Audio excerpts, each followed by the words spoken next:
Destiny Dawn Harris. Destiny is a wife and mother to 3 grown children and lives in Mobile, Alabama. She graduated from the University of South Alabama with a Bachelor's of Science in Business Administration and owns and runs an automotive detailing business with her husband, Brent. They founded in 1999. From 8,000 Miles is her first book. In it, she details the traumatic events that unfolded in their family's life in mid-September 2018. It is one of the many trials she and her husband have faced, and she writes about it in a very honest and candid way to bring strength, healing, and hope to others who have faced their own set of trials and circumstances. Her faith in Jesus Christ is the reason she has made it through, and she sees everything she writes as a testimony of what she has become and what God has done for her. Destiny loves to read and spends time writing, researching, cooking, and baking bread. She also enjoys skiing on both the lakes and slopes with her family in summer and winter with her little Maltese, Molly, in tow. Her favorite topics to write on are health, spiritual, and business. Her dream is to one day open a health retreat in a rural area near her home with a focus on helping families that have children with mental health issues so they can have a better quality of life and find respite from the challenges of daily lives. Please help me welcome Miss Destiny Dawn Harris.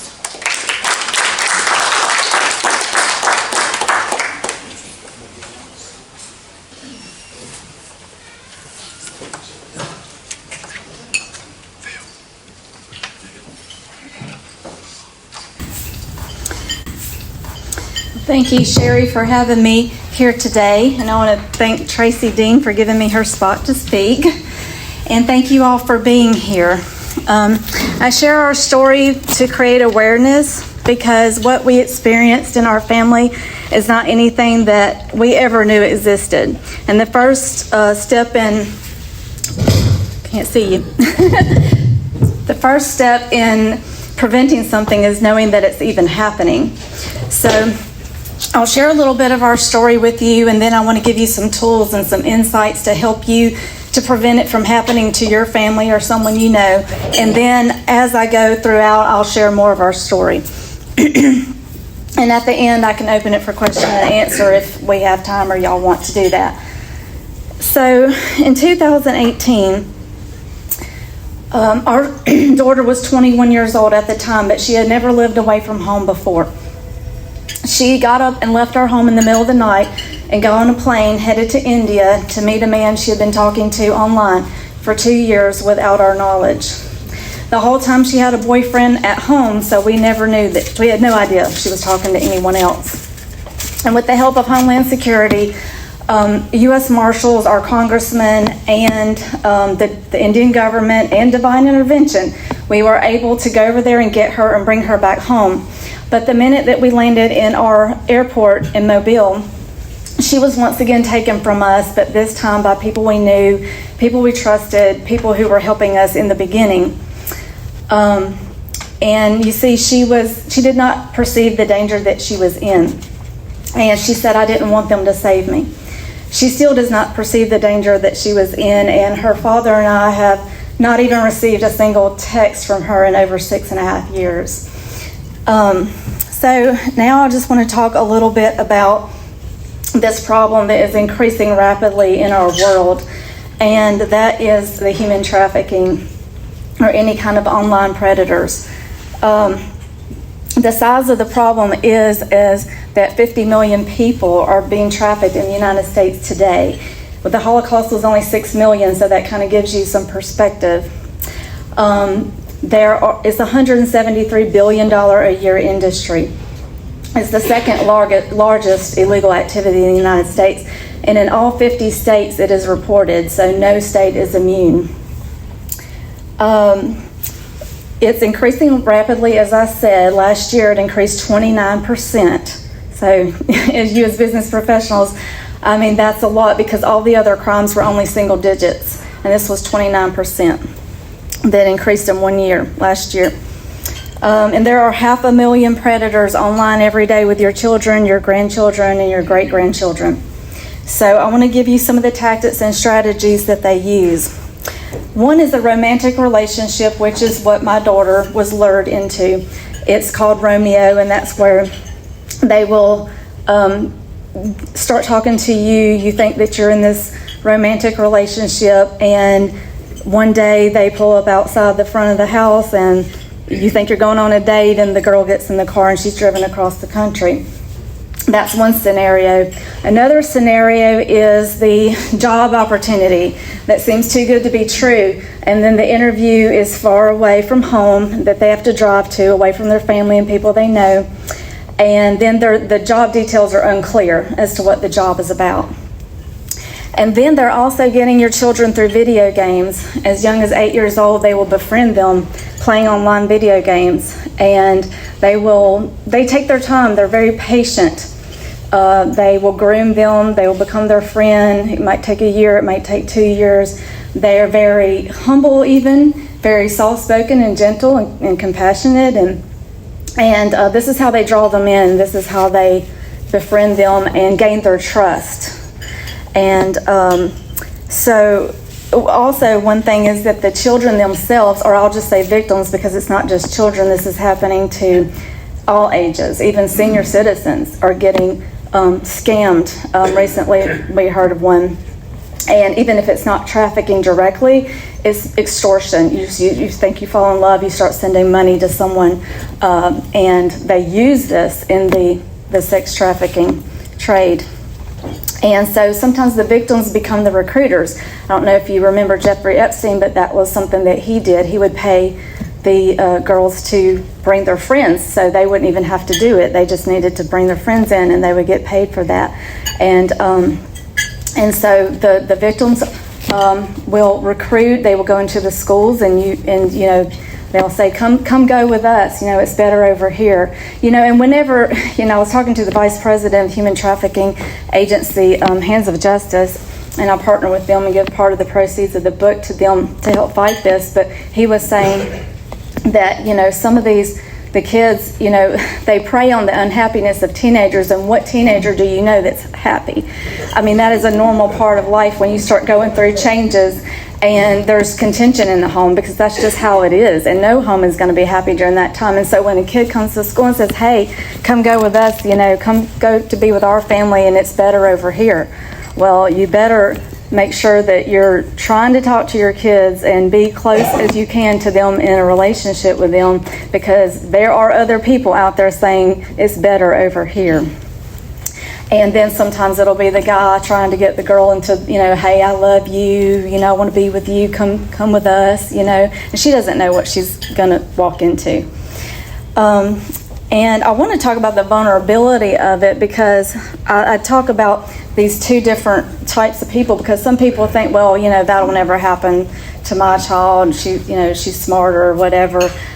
With our daughter, it was where I could see kind of it. In a way I could see it, but in a way I couldn't see it, because our daughter was very, very shy. She had social anxiety. She didn't talk to people. She didn't have friends. She only drove 4 minutes to work and back. So she didn't go anywhere. She didn't do anything. So I thought she was the last person that I had to worry about.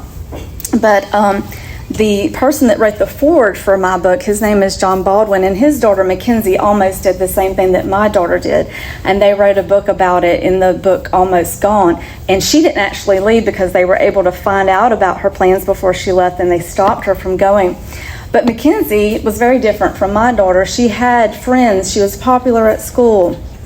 She was very strong-willed and stubborn, and she was not the kind of person that she would have ever thought she could be deceived. She had a very close relationship with her father. They went on trips and did rock climbing and hiking and things like that, and had lots of close conversations, which my daughter didn't really do that. She stayed in her room. She kind of already isolated herself from the time she was little. She just didn't spend a lot of time, wasn't close to people, including her own family. But I mentioned Mackenzie because I knew when I heard about her that this could happen to anybody. So I talked about the people that they target. It's not just girls, it's boys, it's teens, it's young adults, it's all the way up to senior citizens.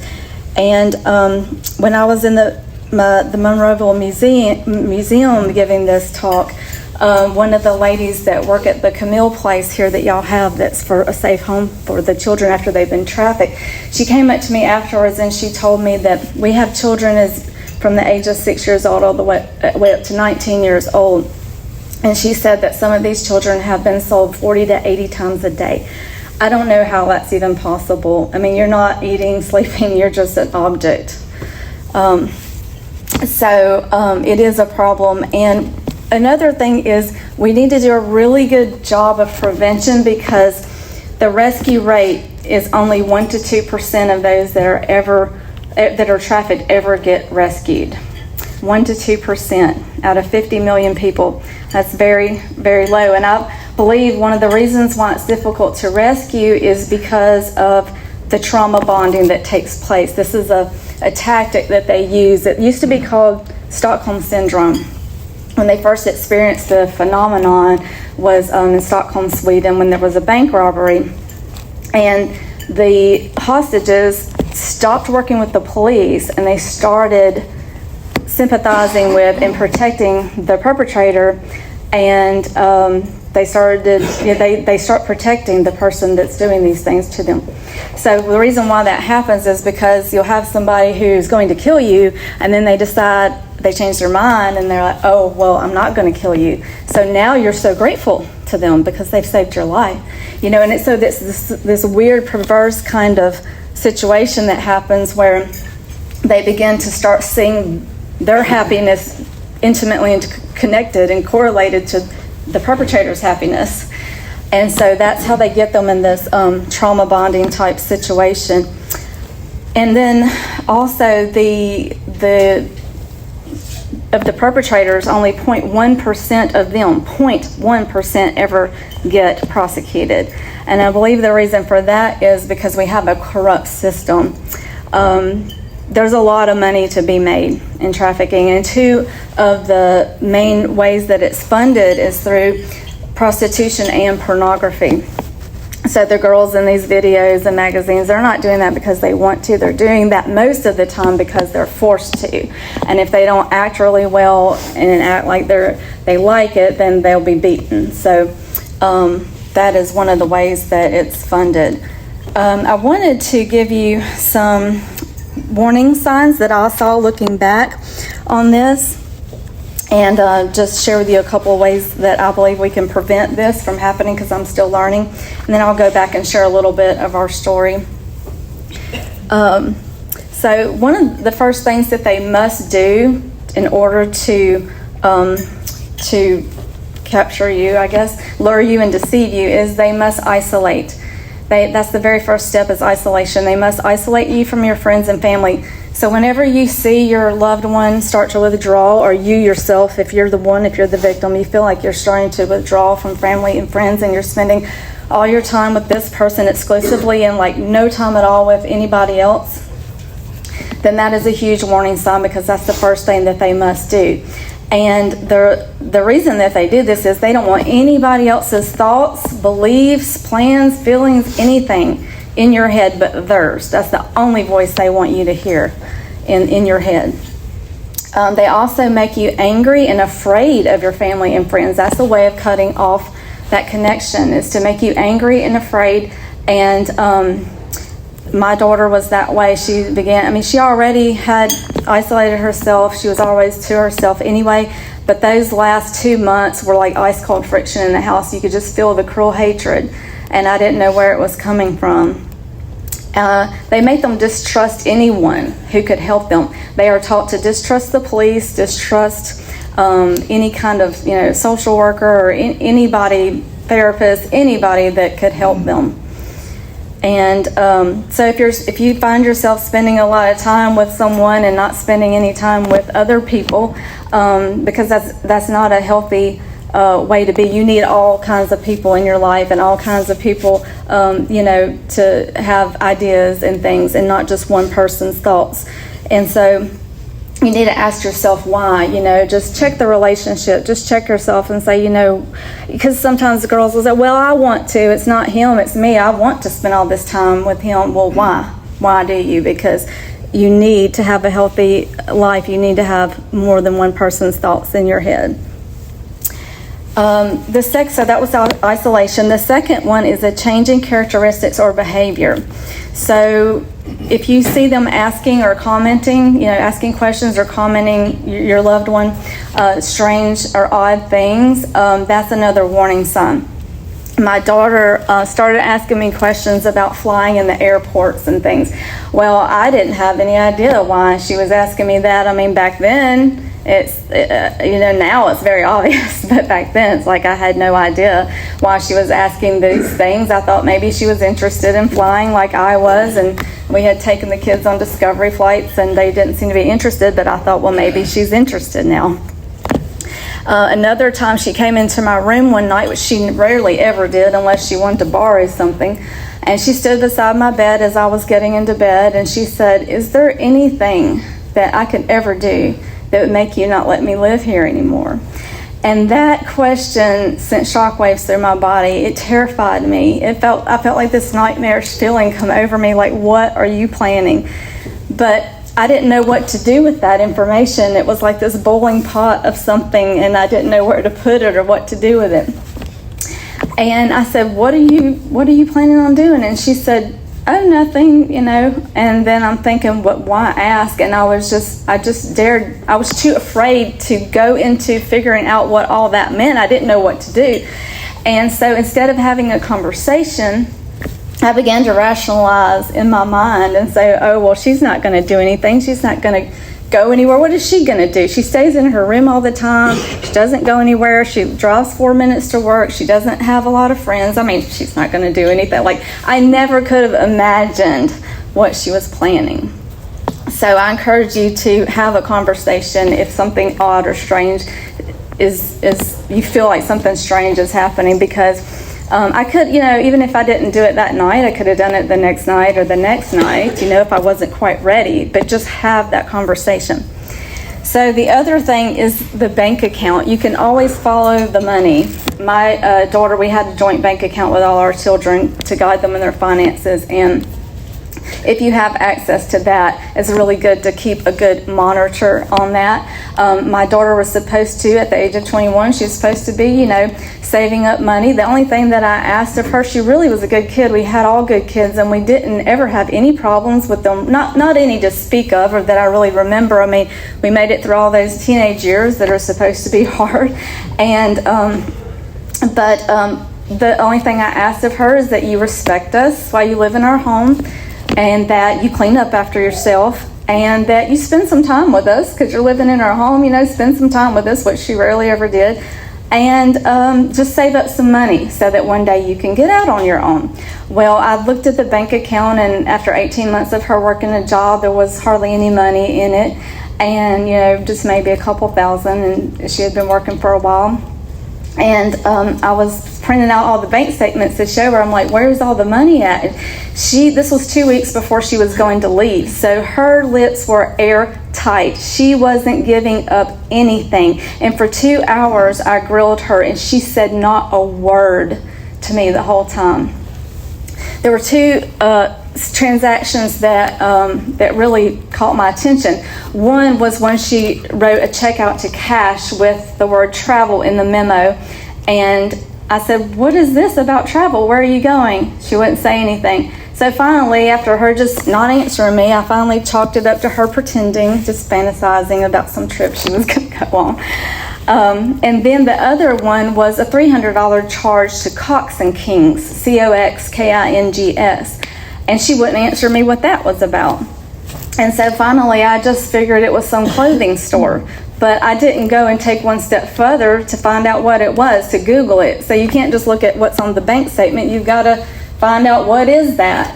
And later, after she left, I found out that was where she got her visa. So if I had just looked one step further, I would have found out.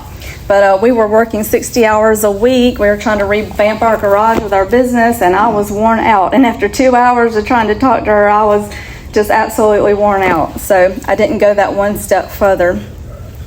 The other thing is the mail. Where are they getting their mail?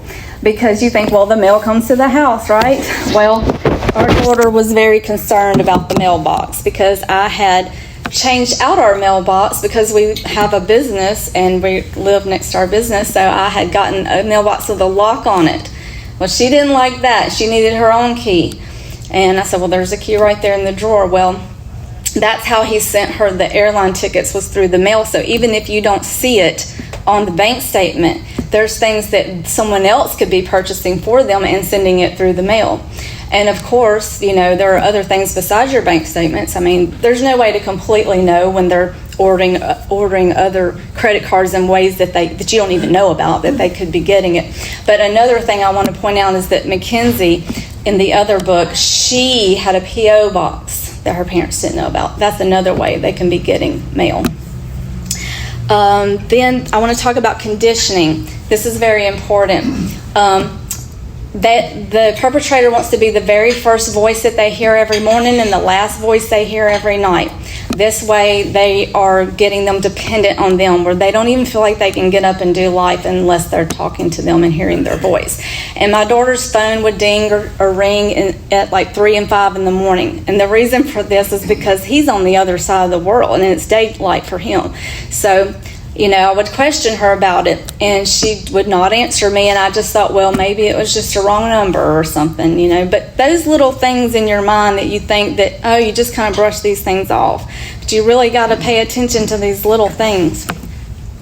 And then he created this, part of the conditioning is he created an illusion of bonding.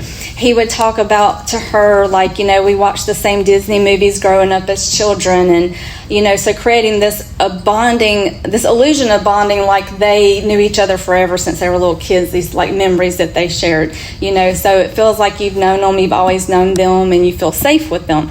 And he also, of course, everything that she liked to do, he liked to do, right? Like we have all these things in common to the same degree. He liked to go to the gym the way she did. He wanted to be a vegetarian like her and eat the same diet. So nobody is that much alike that you want to do the same thing to the same degree. That is something to be aware of. And then also the last warning sign should be obvious, but if you're keeping the relationship a secret. My daughter, this was for 2 years, even had a boyfriend that she was keeping this other relationship a secret, and then Mackenzie was keeping hers a secret for a year, that he was trying to get her to come to his country and marry him, and she was about to leave her family and go do that. And when she realized that she got that close to doing that, it was so traumatizing for her because she just couldn't believe that she had been deceived like that, because she's, like I said, very strong-willed and just didn't think that was possible. And so after only 1 year of her not actually leaving, just talking to him, she was traumatized. So it kind of sometimes can make it feel like my situation is a hopeless situation, because here she's been gone. She went. She didn't just almost go. She went, and she was gone. She's been gone for over 6 years. So it is very traumatizing for you to get deceived like that. Now I want to talk about a few ways that we can prevent this. And like I said, I'm still learning, but the first one is awareness, and that's what we're doing today, is just you have to be aware of it before you can even know how to prevent it. It's just being aware. Number 2 is education, which is what I'm doing also, trying to go out and do speaking events, and I have a YouTube channel that my editor suggested that I do to talk about some of these topics, to educate and to encourage mothers in any difficult situation with their children.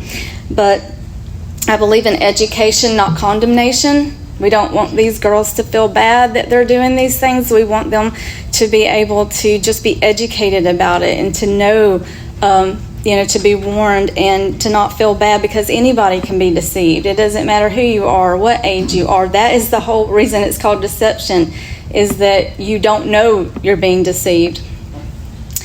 And so I want to tell you about one thing called, you probably have heard of the parental control apps on the phone. You can go to the App Store and there's parental control or parental monitoring apps. But one thing that you might not know that you really need to know is that you can't just put a parental control app on the phone. You need something called the app lock, so that there's no good in putting a parental control app on the phone if all they're going to do is go and uninstall the app. So you need the app lock that locks that app on their phone. So from there, you will be able to lock and unlock any app on their phone anytime you want to. If you don't want them using the internet at certain times or whatever, you can control all those apps. There's also one called Family Safe, F-A-M-I, like family, safe. And this one includes a tracker. So that's another thing. On the Megyn Kelly show, they were talking about that. An internet expert, safety expert, was talking about having the tracker on their phone. So if you have something like, you can have Life 360 on the phone, but you can also have a tracker on their vehicle. So they're both good if you want to double down on it. But the phone, you'll know where they are at all times with the phone, but you can tell your child, even this is just for safety. It's not that I don't trust you, but you could end up in a ditch somewhere. You could be on an accident. Your car could break down and your phone's dead, so we just need to be able to know where you are. That's awareness, education, and then the third thing is getting inside your child's head.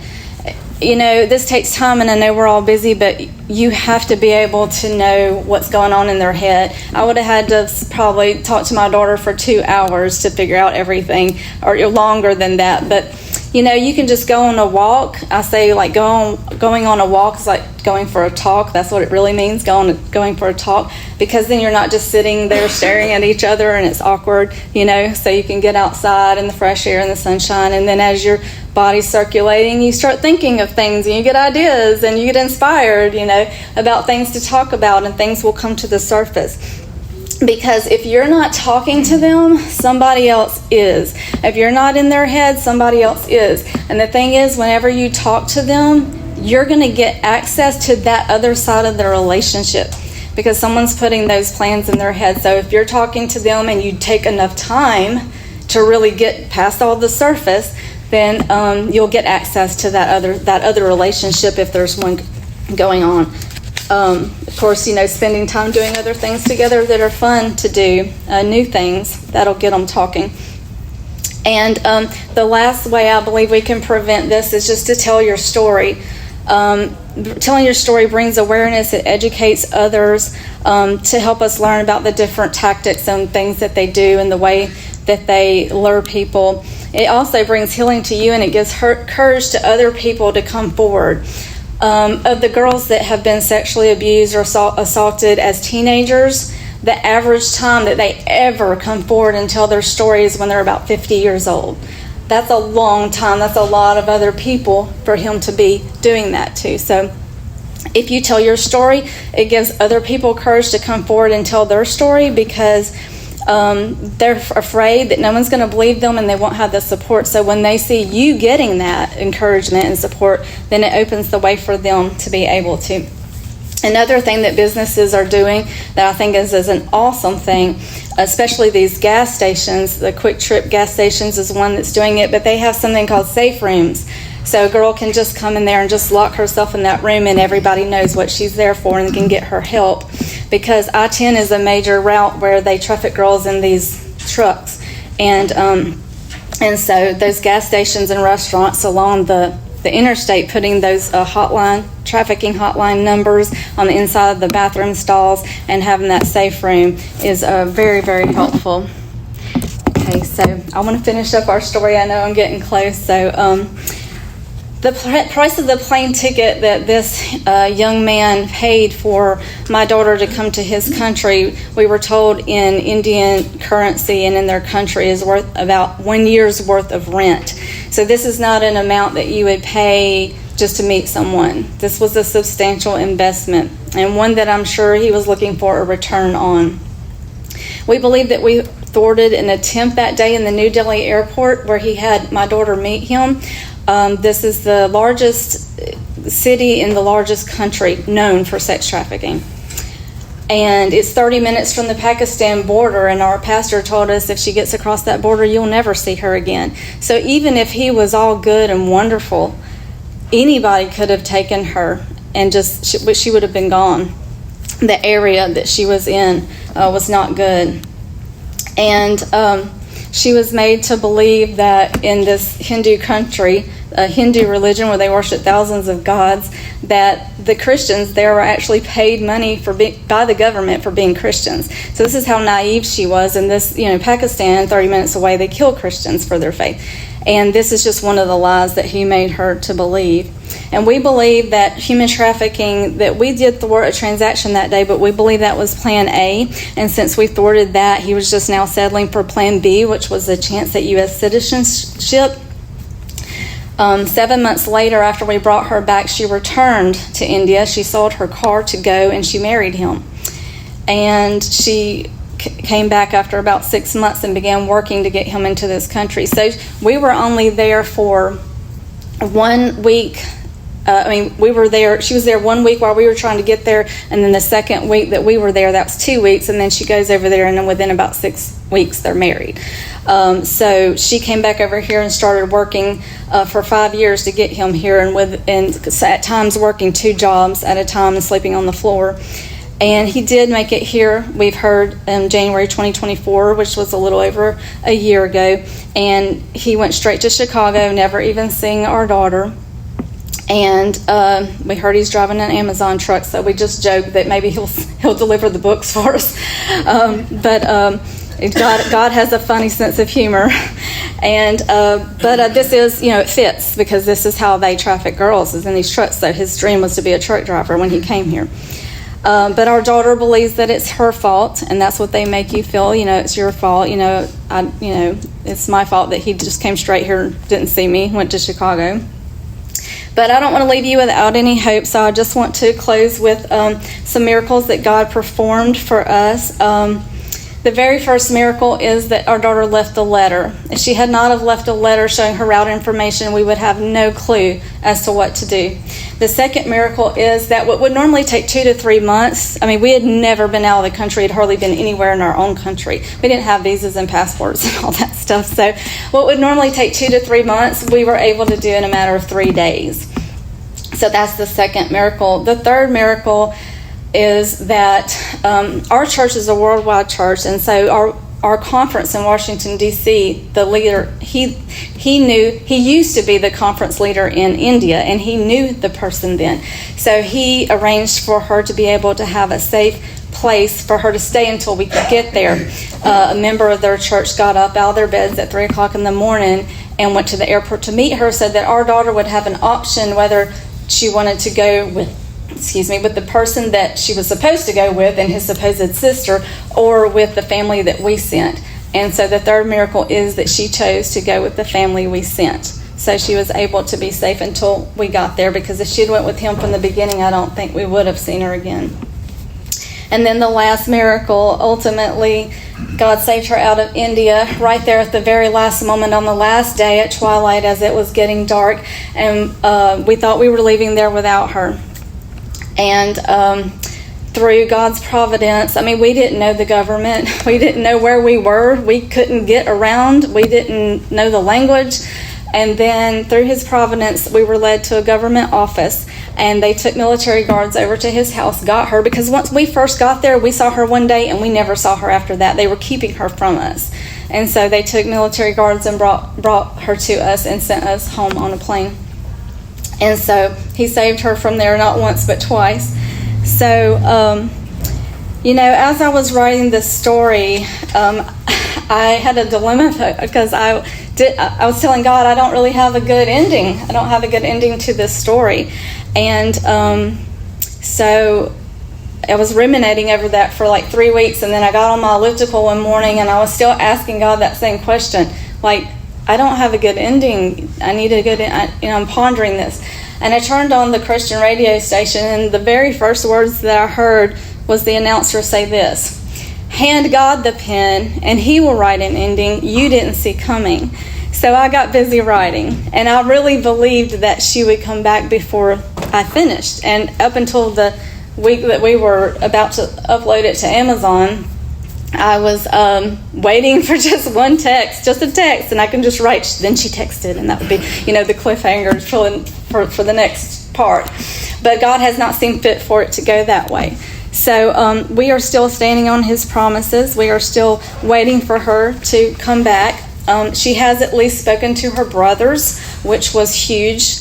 So we had a little bit of information, but since the book came out, she's again cut them off because they didn't tell her about it. So she's upset about it. And so, which we knew was a risk we had to take, but it's more important to warn other people, than just a risk I have to take. And there are a lot of parallels to our story and the gospel story as a Christian that I see. And one is that, we don't have to feel bad as parents because God had a broken home. He was the perfect parent in the perfect home in heaven. And then a third of his creation, the angels, left home to follow a deceiver, to follow a liar. And so then God came down in the person of Jesus Christ. He left his home and his throne to come and save us, and we didn't want to be saved. We turned our back on him. Just like our daughter, we left our home, we went to a foreign country, and we left our business and risked everything to save her, and she said, I didn't want to be saved. And so humanity is the prodigal, and God is saying, come back home. So, and that's all we want, is just her to come back home, just like God says to us. We're not wanting anything but her just to come back home, and the great, instead of getting appreciated and grateful for risking everything, we're met with cruel hatred, and sometimes that's how we do God, so God understands. He understands our pain. And that's the other thing I want you to know. My story's not over, and your story's not over either. We go through pain for a reason. There is purpose in your pain. Your test is a testimony. Your mess is a message. And don't let it be wasted. I heard someone say this morning, this person had cancer, and I think his pastor told him, don't waste cancer. Don't waste it. Let it be used for something. Let it change you. Let it grow you. And so that's what I want to leave you with, is just whenever you go through trials and tribulations, just remember it's not for nothing. And I don't have any books available. This is what it looks like. You can get it on Amazon. And I do have some bookmarks. And I also have some little pieces of paper here. If I can set these out, where if you want to keep up with me, where I'm at, what's going on, any updates, I send out emails, so you can leave me your email address and just fold it, and I'll get it. And I think that's it, unless you have any questions for me. I think my time is up. So thank y'all so much for having me today.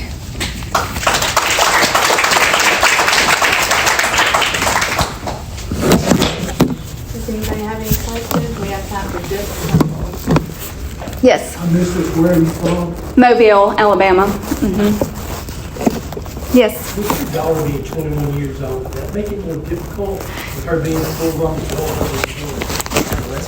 Yeah, somebody else asked that same question, but no, we didn't have any problems. I think that because they knew the seriousness of the situation, they must have known how serious it was, because the detective that looked at the letter she left said, this looks just like sex trafficking. It looks like just like all the other letters we've seen, and the FBI said we saw a case identical to this, and it did not end well.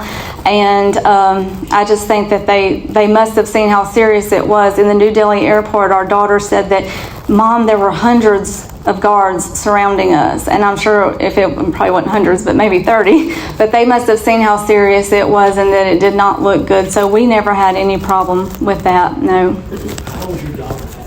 She just turned 28. Yep. Where does she reside at? She's living in Moore, South Carolina, and I don't have her address, but I do know that that's where she is, and she's in another relationship now. That's really, I don't know very much, but yeah. So, but she is here. She's safe. That was our whole goal, is to get her in this country and get her safe. She's alive. Yes, ma'am. Do you know what the primary communication channel was? Was it like? It was Facebook. It was Facebook. I think they may have met on Instagram and Facebook, and then the WhatsApp for the texting, because it's free to text foreign, that way. But that's a good question. A lot of people ask that, like, what are these apps and things? Yeah, he had a Snapchat, and his name on there was Bad, and he had dollar signs in his eyes, and then on Facebook he had a machine gun under his profile. So just didn't look good. Yes.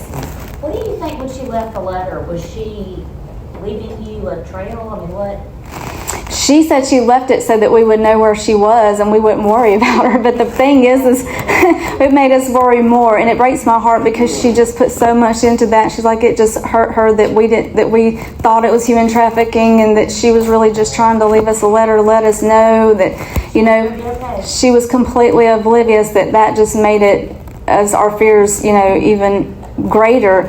And but yeah, she wrote that, and she had her route information, but the thing is, it was all typed out. Even her name was typed. There was no signature or anything. I mean, it could have not even been her. She doesn't realize that like anybody could have typed out a letter. So, you know. Yes. I got about 50 questions. I'm not going to ask. Okay. So I apologize. It's okay. So how long was it before you found the letter that you knew she was gone? What time period are we looking at between she leaves and you find the letter? That morning at work, we live at our work, so our home is there, and we work out of the garage. She was supposed to be leaving to go to Planet Fitness at the gym where she works that morning at 10:30. She was supposed to be there. And so I looked at my watch, and I was like, it's about 10 o'clock. Actually, there was a bank transaction that tipped me off, because I just happened to look at our bank statement. You know, every morning I'll just kind of go in there and glance through and see if everything looks good. We're in the black, you know. And there was 3 charges. I just happened, because we all had bank accounts with our children, and I just will randomly check one just to see, because we had been victims of fraud and things like that before. So I just kind of like randomly checked. There was 3 small charges for Uber. And I'm like, why in the world? And I texted her. I said, I think you know, there's some fraudulent charges on your account again. And she never would text me back, so I went inside to talk to her. And her car was there, and I'm like, she's supposed to be going to work, and her car's here, and why would she be taking an Uber somewhere if her car's here and it's working? So I went inside, and she was nowhere to be found, so I went to her job, and her job told me, oh yeah, she went to India, she put in 6 weeks notice, she's been training her replacement for 2 weeks. And I'm like, what? And so I went to the airport, because it was just right around the corner, and they couldn't give me any information. And then whenever I called my husband, and he had the information. He had the letter, so that's when we knew. So it was very short from the time, you know, we found it pretty quickly, and that was good. That way we could get on really quickly to learning what, you know, to try, you know, those first 48 hours are so important to find out what's going on, get to the bottom of it. Yes, ma'am. What was her response when she sees you in India? Yeah, she knew we were coming, because she knew we were coming. We were able, once we were in contact, we did finally get a phone call from her. And then once she knew that, I told her, I said, please just give us 2 days. I didn't know what I was talking about. Like, just give us 2 days to get to India and get passports and get, you know, but it took us about a week. And whenever we got there, you know, she was very hostile.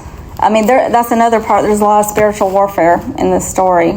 So there's a lot of mind control. And that's the other thing I wanted to say, is that I do believe, I stand here as a testimony to you today, that I believe that one day she's going to stand here next to me giving her side, her story, and tell you all these spiritual influences that would cause someone to leave their home and their family and to stay away for so long. I believe she's going to stand up here and give us the other side, because that's the story we really want to hear, because that's the part we don't know. There's a lot I don't know, and I know she can really shed some light on a lot of things. I have 2 questions. One, what is the name of your book? And the second one is, since he moved here kind of under false pretenses and a false marriage, is there a case still out there pending for him? That's a good question. Well, the answer to the first one is, it's called From 8,000 Miles, a story of internet danger and how our daughter was saved. And that's interesting that you say that, because I don't know what's going on with that, because I gave tip to ICE, which is Immigration Customs Enforcement. I gave tips to Homeland Security and even the Chicago Police Department. And we don't have anything that we know of that they're doing with that. But something interesting that I had never thought of before is that when I gave my last speech at the Monroeville Museum, the lady that worked at the trafficking, the Camille place, she told me, she said, I wonder, I said, because he should have never been able to get in this country. even the people that detained us on our way back from India said at the airport, we don't want him coming in this country if he's doing anything nefarious. So many times, like at least 3 different times, people said, oh, he'll never be able to get over here. And the lady that spoke to me said, I wonder if they let him in on purpose so they could watch him and he could take him to wherever this bigger thing that might be going on. And recently in the North Carolina in Harnett County, they had 2 human trafficking incidences within the same week, very close to each other, and they were saying, could this be part of something bigger? So I let that sheriff know. I'm letting people, know, because there are parents there and there are children there in Chicago that, if he is doing anything, we need to know about it. So, and I do have some bookmarks, yes. Thank you. I think we could sit here and listen to you all afternoon. Well, I do have the YouTube channel, so yeah, you can listen to all my other speaking. We'd like to present you with this. Oh, this thank is you. compliments Oh, of yes, Stuart thank Richardson, you. Awesome. with State Farm. Thank you so Thank much. you so much Thank for you. coming today. Thank you. You want to put All right, if no one has any other business to bring before the club, then we are dismissed.